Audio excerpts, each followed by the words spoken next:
Tidurnya umatnya Rasulullah itu luar biasa, terutama tidurnya orang puasa. Tidurnya tasbih, tidurnya ulama juga tasbih. Karena dengan tidur itu kita tahu alamat kematian. Di mana kita masih di dunia saja punya kondisi di mana kita tidak bisa menentukan diri kita sendiri. Dan itu awal dari kita mengimani la haula wala quwata illa billah. Sebagai koyok ngono ternyata ada kondisi di mana kita tidak bisa mengendalikan diri kita sendiri. Makanya disebut wa min ayati manabukum billaili wan nahar. Yang bisa menganalisis itu siapa? Ya ulama. Ulama kok tahu karena punya sanad musalsal ila Rasulillah sallallahu alaihi wasallam. Sehingga uniknya kenapa tidur itu sakral? Coba semua nabi di antara wahyunya itu lewat apa? Semua nabi di antara wahyunya lewat apa? Tidur, lewat mimpi. Inni ara fil manami anni atfahuka fanzur madza tara. Maka mimpi ini harus dikelola secara baik, yaitu kalau kamu mau tidur, wudu dulu, baca tasbih, terus tinggalkan semua dunia, anggap saja ini pemanasan kematian. Itu insya Allah mimpinya sip pokoknya. Paling dikejar-kejar Dajjalnya kecemplung kali, insya Allah. Tapi kalau kamu tidur gak wudu, raiso turu terus raiso turu mangan sik bu, raiso turu terus raiso turu mangan sik ben warak ben iso turu. Insya Allah dikejar Dajjal kecekel. Akhirnya melindur gak karu-karuan karena tadi. Nah, sanad seperti itu yang punya siapa? Hanya ulama. Ada lagi satu contoh, ini sudah hampir 20 menit maksud. Itu saya pernah ngaji Duwaru Kalami Syafi'i, mutiara-mutiara ngendikan Imam Syafi'i. Itu ulama itu mesti ngendikan itu unik. Tadi saya sudah cocokkan sama Bupati, tak tanya, Pak Bupati saya ini punya ilmu dari Bapak, mungkin pas untuk jinan pakai. Kata Bapak, urip itu padha wae, ngadepi kanca mek musuh padha wae, malah kadang ribet kanca. Dulu saya itu iskal itu janggal. Tapi setelah ngaji Duwaru Kalami Syafi'i yang ada di Muqaddimah kitab Majmu', Muqaddimah Syarhul Mu'adzab Imam Nawawi. Imam Syafi'i nak ngendikan gini. Man ahsana ilaika faqad qayyadaka. Wong apiki kowe nyancang kowe. Kaya Pak Ros itu apian mbak aku. Ngerti sarang sowan mampir, gayane apian, jebule nyancang. Awas nara teko ning Demak SD. Itu faqad qayyadaka, nyancang kowe. Tapi waman asaa ilaika faqat atlaqaka. Wong sing ngeleki kowe iku penak bebasno kowe. Kowe tau diutangi wong ku kancamu ta musuhmu? Sing biasa utang kowe kanca. Kowe numpak mobil ketemu musuh enak ra usah nawani, nek ketemu kanca monggo bareng. Sing ngel-ngelo kowe kanca ta musuh? Artinya gini, kanca ya barokah nggo perjuangan, musuh ya barokah mergo ora tau utang.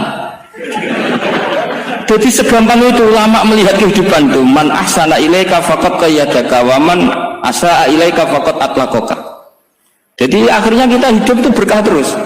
Di konco ya enak kados kula di konco Gus Yofur nak kula mboten saged fikih musyawarah, ra iso tasawuf musyawarah.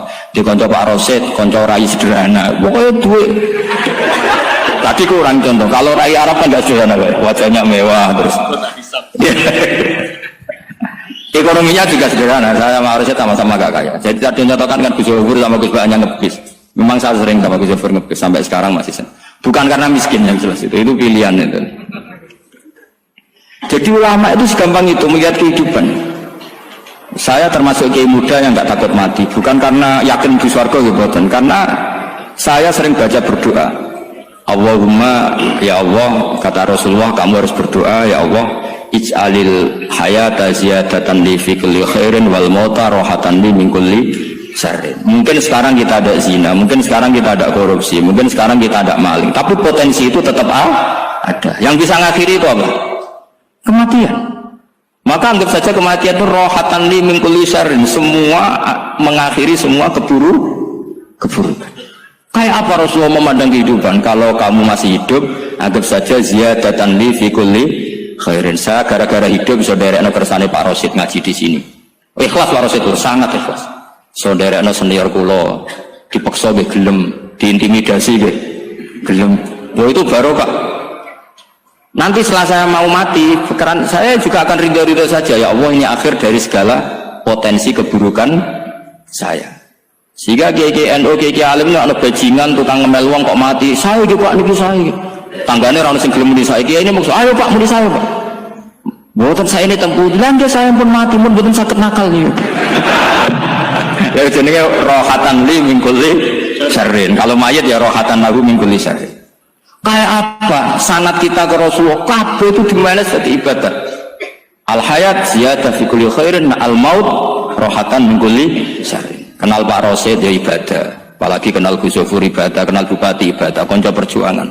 Kok kenal preman ya ibadah, konco latihan dakwah, anggapnya latihan ngelola rehab. Kenal polisi ibadah, jaga stabilitas nasional. Kenal ABRI ibadah, jaga NKRI. Kenal orang nakal ibadah, dianggap pembinaan. Semua itu ibadah. Kayak apa ajaran agama ini? Semuanya baik-baik saja, tergantung niat. Tapi sanad ini siapa yang punya? Hanya ulama. Nah, ulama itu siapa? Ya orang yang kamu ketemu. Dalam konteks ini Mbah Mun. Mbah Mun ngajari kita macam-macam. Mbah Mun ketemu orang siapa saja hormat. Saya kemarin bikin makalah untuk beliau, termasuk saya cerita dari riwayat Rasul Aqli ba'dal iman billah at-tawaddud ilan nas wasqina'ul ma'ruf ila kulli bardin wa fajirin. Inti iman setelah akal menentukan kita iman kepada Allah, akal setelah mengantarkan logika iman kepada Allah, akal itu kita gunakan at-tawaddud ilan nas supaya kita bersikap simpatik dan melakukan kebaikan kepada siapa saja. Karena barokahnya kita simpatik nak ngandani wong nggih gampang. Misalnya kita di kiai alim sundulang gitu sampean mbek tangga modit ketemu wong perengut sing ape ngandel iku sapa? Sementara sing preman ayo ngopi nggonku sik tenang ae. Sing kiai ini orang pegawean gak ada kopi kowe. Akhirnya sing preman sakhok di pengaruh, sing kiai ini bakil gak duwe pengaruh. Itu tidak boleh kejadian seperti itu. Makanya ada riwayat wastina'ul ma'ruf ila kulli barrin mafajirin. Jadi sekolah suwun sanad-sanad seperti itu tidak boleh hilang. Saya itu kitabnya Bangun Al-Ulama Al-Jadid ini setengah hafal, sampai sekarang masih tak baca. Kalau mau tidur tak baca, bahkan di tas saya itu ada terus.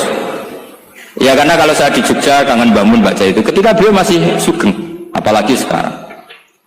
Karena jangan sampai saya ini punya fatwa yang mukhalif terhadap fatwanya Mbah Mun. Ini terutama warning sama santri sarang, nggak boleh. Terakhir itu Mbah Mun punya kecenderungan, punya pikiran kayak Yusuf Qaradawi. Ya potensi wajibnya zakat khodrowat fawakih.